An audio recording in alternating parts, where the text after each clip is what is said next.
this evening, also with my guest as well, about spending time. If you don't spend time together as a couple, trust me, that relationship is heading for breakup. That relationship is heading for challenges. So that relationship is heading for conflict. That relationship is heading for too much complaint. Because when you don't spend time together, you do not understand each other. What you spend time with is what you understand. Picture yourself at a job, whatever you are doing right now. I'm sure you probably spent some years, some months to study, to understand the job that you are doing, or to get some kind of degree in order for you to work at that field. You've studied it. You've done your own experience, your schooling, your education, to kind of earn something, to have a tangible understanding of what you are working with. If you are into technology, maybe there's a tool that you are working with, some kind of application. The more time you spend with that tool, that application, the better you will understand it. The same way with relationship. When you are in a relationship with your friends, with your partner, right? Even with your friends, if you want to go there with your friends, if you spend enough time with your friends, you will understand them better. You understand their characters. You understand their likes and dislikes. So, likewise, when you're in a relationship with your boyfriend, with your girlfriend, with your fiance, with your husband and your wife, the more time you spend with that person, the more you will understand the person. The more you understand their character, what they are talking about. Your communication will become more effective. And there are, a lot of advantages to spending time together. One, you want to definitely reduce conflict, because when you don't spend time together, you're going to grow apart. You're going to grow apart. And when you are growing apart, you don't understand each other. So when you guys communicate, you are asking, what do you mean by this? And sometimes you just assume and you have wrong assumption. So in order for you not to grow apart, not to get to a stage where in your life you're like, oh wow, it's already 10 years now that we've been in this relationship, or 15 years, and I feel like I don't know my partner. I feel like I don't understand my partner. It's because you have left a huge gap in spending quality time together. And that is what is pushing you to the level, to the point of you having that sudden realization that, wow, I don't understand this man anymore. I don't understand this woman anymore. Because when the time that you guys are not spending together, he is growing his wings, you are growing your wings, you are in a different tangent, he's on a different tangent, he's doing his own thing, you're doing your own thing as well. So everybody is just doing their own stuff. And later on in the years, you realize that there is no love in that relationship. There is no spark in that relationship anymore. There is no more connection in that relationship anymore. And I don't want your relationship to be like that, because I've seen so many relationships that turned out that way. And when I begin to analyze their relationship, when I begin to analyze what went wrong, I was able to trace the root cause of the problem to the fact that they were not spending time together. Things that they would have identified, problems that they would have identified, early, got pushed to later on. Because when you spend time with things, you might identify a lot of issues at that onset. And that's another advice that I give to young folks, especially those that are single. You want to spend so much time before you say I do. Because when you spend so much time with each other, you will discover a whole lot. You will know that person more. Now, I can tell you that even when you get into a relationship, there will still be new things that you will discover about that person. However, you've discovered enough to have a good quality relationship together. So having good time together is really, really, really, let me stress it, really important. If I've been giving you advice on relationship, take this one serious. Spending quality time together. Now, why do we see that folks don't spend time together? One is because they are working. They are putting in 8 hours, 10 hours at work. Sometimes they work double shift. Sometimes they work multiple jobs because they're trying to put food on the table. So that affects the time to spend together. Now, as I'm going to be giving you these reasons, I will tell you what you can do to kind of minimize it so that you can still have quality time together. So, one, like I said, people make excuse of they are working too much, because they got to pay the bills. I understand you got to pay the bills. So here's my advice. While you are working, one thing is happening. You are earning your sick leave, you are earning your annual leave. So why don't you take time, maybe once in a month, every other week, take a few hours here and there, and spend that quality time with your partner. And I'm not talking about waiting till the weekend. I'm talking about during the week as well. Take one day off, take 2 days off, sit down together, take a walk somewhere, or stay at home. And if you want to take some kind of short trip, take a short trip somewhere. You don't have to even go outside the town. You can just book an hotel nearby. Be in a different environment. You don't have to be confined to that house that you guys live in. You breathe in and day in that house. Thank you, Auntie Toyin, for joining, and other folks that are joining right now. So take each other out of their comfort environment. Take each other to a different environment. Breathe a new air. See different things. That can even inspire some kind of conversation or a new idea. And you are doing what? You are building memories together. Memory is important. I talked about memory building last week. You want to build memories. And how you build memories is to leave your comfort zone. Go somewhere else. Memories, when you build it, even when you are having fight, trust me, the memory is going to come back to you that, wow, I once went out with my man. I once went out with my woman. We did this, we did that. Take pictures wherever you go. So that is one important point right there. So what other reasons do couples have for not spending time together? I'll tell you another one. Children. You're having a lot of children. I'm not saying don't have children, but make sure you have enough children that you can spend enough time with, and you can also have time for yourself also. So you just don't want to be giving 100% of your time to your children. You also need time to spend with your partner. Okay, these children, they come into your lives, and eventually they're going to move out of that house. Eventually they're going to move out, okay? And it's going to be left with you and your partner.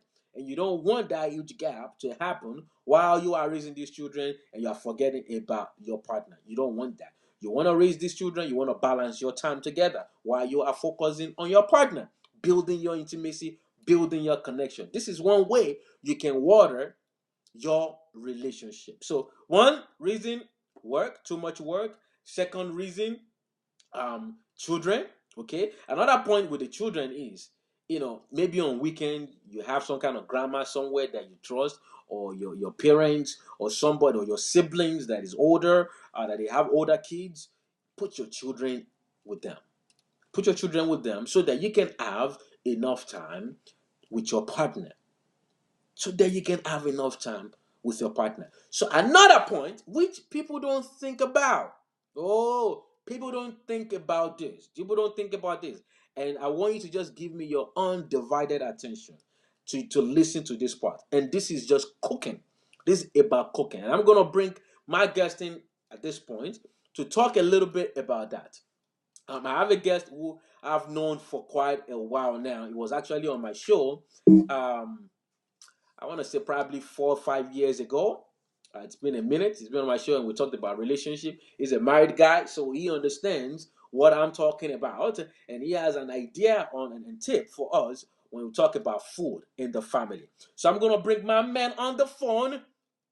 Um, his name is Bodefua. If you guys listened to my show a few years ago, you probably recognize that name.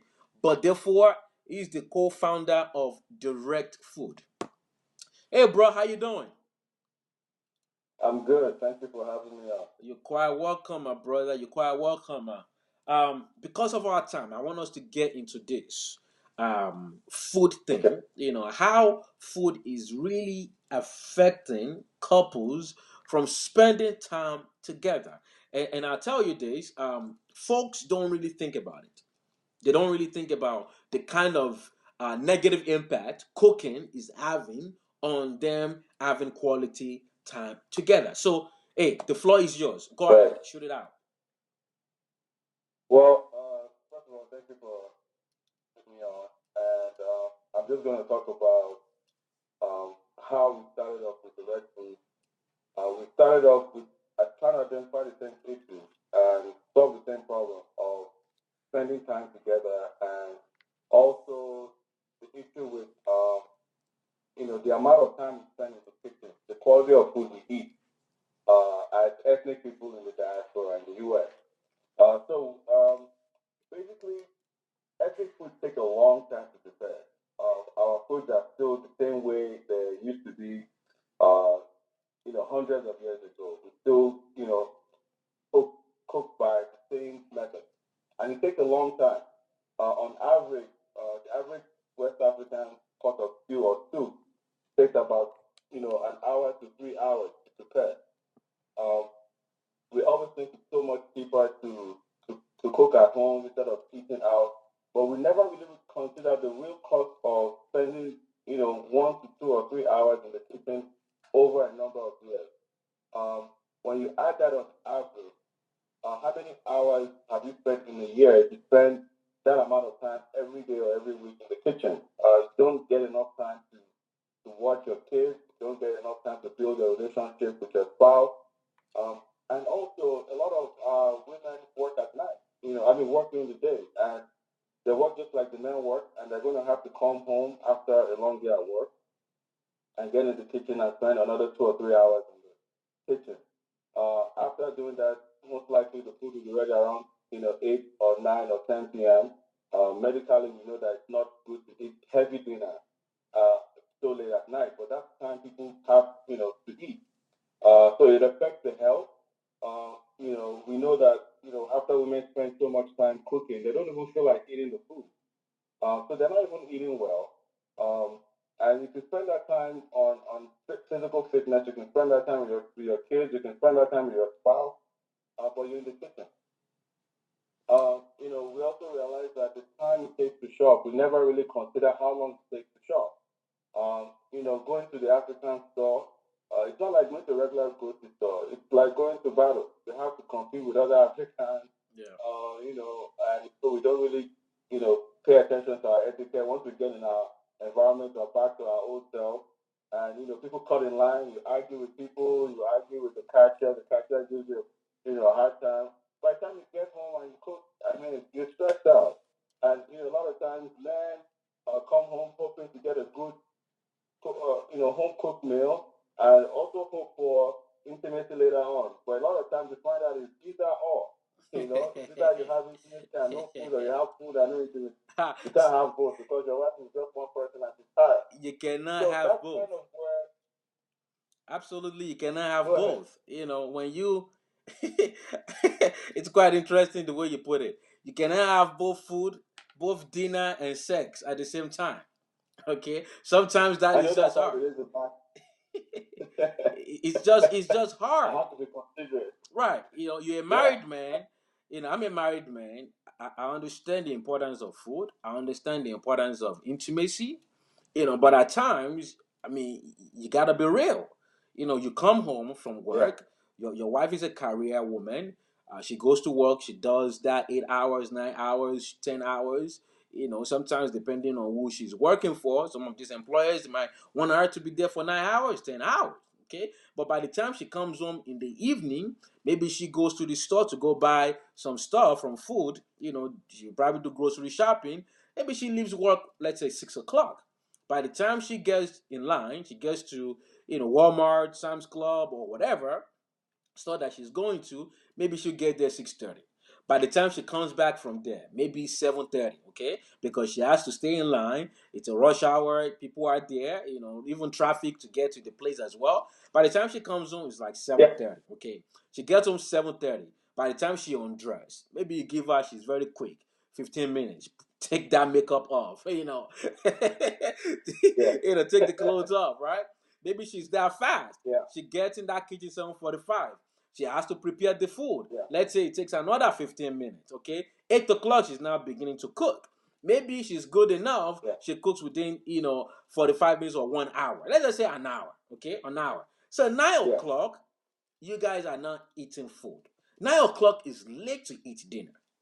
And I know some, It's some very very, very late. A lot of Africans don't know about this. That 9 o'clock is late because they eat late at night, and that's why you see some men yeah, growing belly because they are eating at the yeah. wrong time.